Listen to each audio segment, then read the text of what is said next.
Washington offensive tackle Troy Fautanu has been a popular mock draft selection for New York Jets fans. So let's take a look at his All-22 and we'll discuss whether he should be the pick at number 10 overall. Let's go.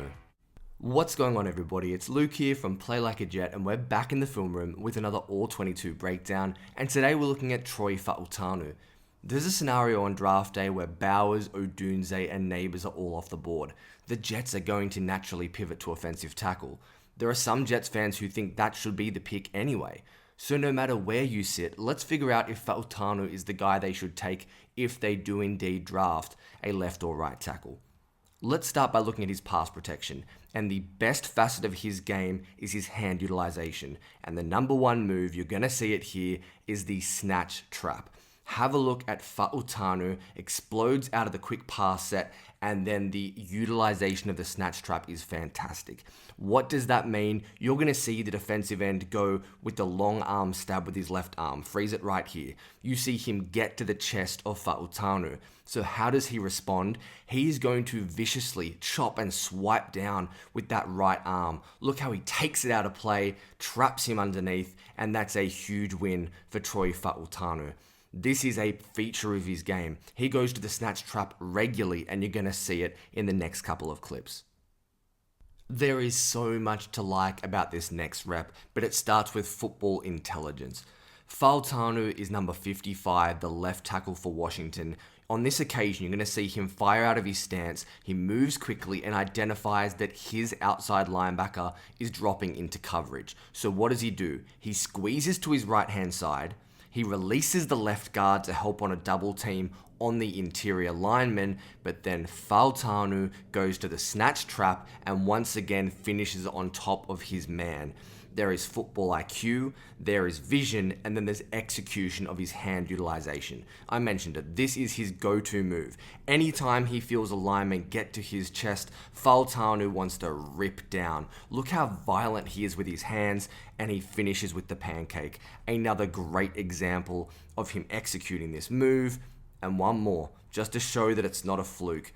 I really like the vision that we're seeing consistently show up. We've got a little stunt here from Oregon. Fautanu, freeze it right here, feels that the defensive tackle who's twisting is a little off balance. He rips down through the chest and he snatch traps again.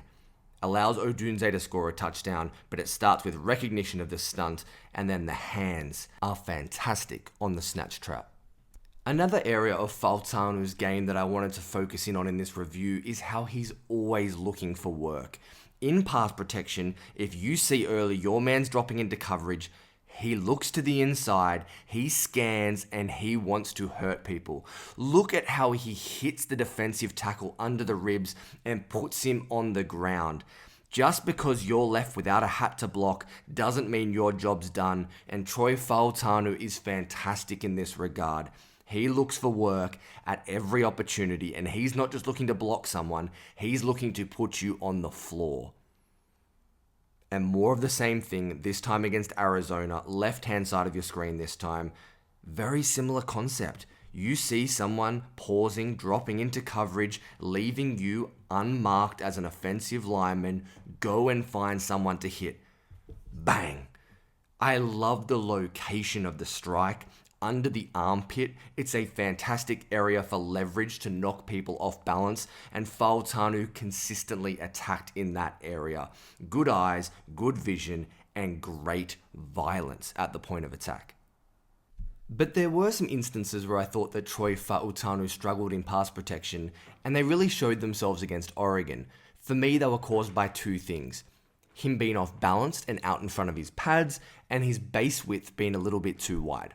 On this first rep, you're going to see number 55 go to strike against the defensive end, and he's just a little bit out in front of his pads. He's reaching for the defensive end. As a result, the feet get too wide, he rips through, and he affects the quarterback and causes the ball to come out too quickly. Now, this may look like a minor thing, but if you're in a powerless position like this, it's very difficult to match and mirror the defensive end.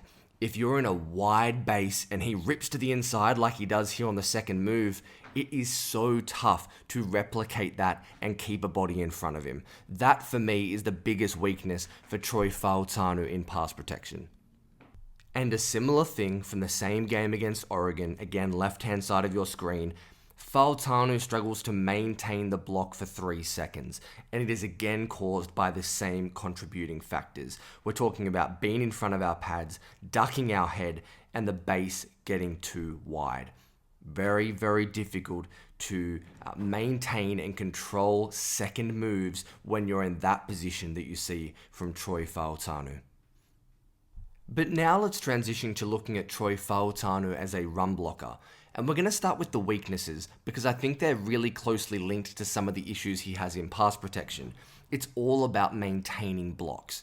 You're going to see on this first snap, number 55 does a great job making initial contact, powerful hands, but his defender is able to rip through, disengage, and rally to the football. The reason behind it, once again, looking at trends, is balance. You're going to see him out in front of his pads. He doesn't have a good enough center of gravity. He has no control over his shoulder pads, and he's ripped out of the way. That's a concern for me. And it wasn't a one-off. It was a little bit all over the tape.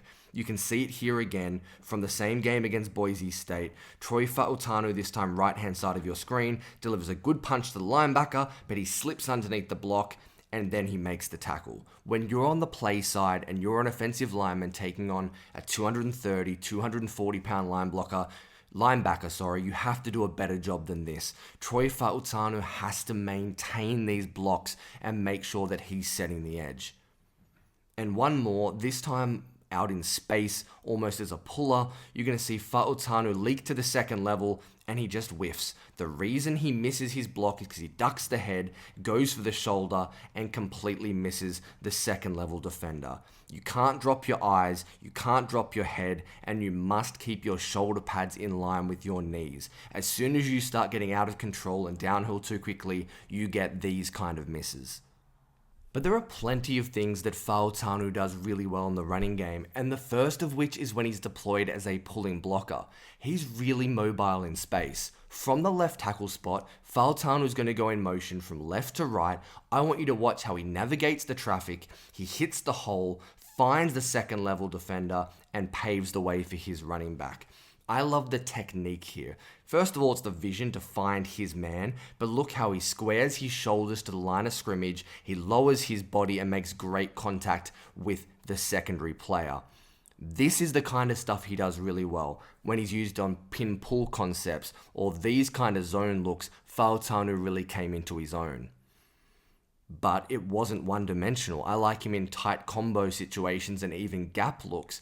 This time on the right-hand side of your screen, I want you to watch how Fautanu does a nice job handling the 2-eye, and look how quickly he identifies and finishes the safety there. This is outstanding. The vision's impressive, guys, all across his tape. When you're down blocking here to help double team and trap the 2-eye inside, to have his head up, pivot and flip his hips that quickly, and then open up the hole, again, it doesn't work. It's not a big gain here for Washington, but that is nasty. That's what you want to see. I mentioned it at the top. He wants to hurt people, and Fautanu has a chance to do it in the running game. I thought he was a little inconsistent, but these reps, they get you excited. And the last one, let's look at how he handles down blocking situations. When you need a yard and you need to collapse the pocket, what can he do? From left to right, I want you to watch how Fautanu down blocks here, the leverage he gets, and that hole is enormous for Washington in their Wildcat look. I love the location of his hands. Always attack under the armpit. They have no power, no leverage, great leg drive. He just collapses the line of scrimmage and opens up a canyon for the would-be quarterback. Fantastic down block from Troy Fautanu, and he's showing you that he's really versatile in the running game. So that's what the All-22 says. Let's circle back around to the original question. If the Jets take an offensive tackle, should they take Troy Fautanu? For me, I like Fuaga a little more. I think his feet are slightly more dynamic. I think he's more consistent as a run blocker, and for that reason, I would lean in that direction, assuming that Joe Alt is gone. But nevertheless, I like Fautanu as a player. I was just hoping for a little bit more.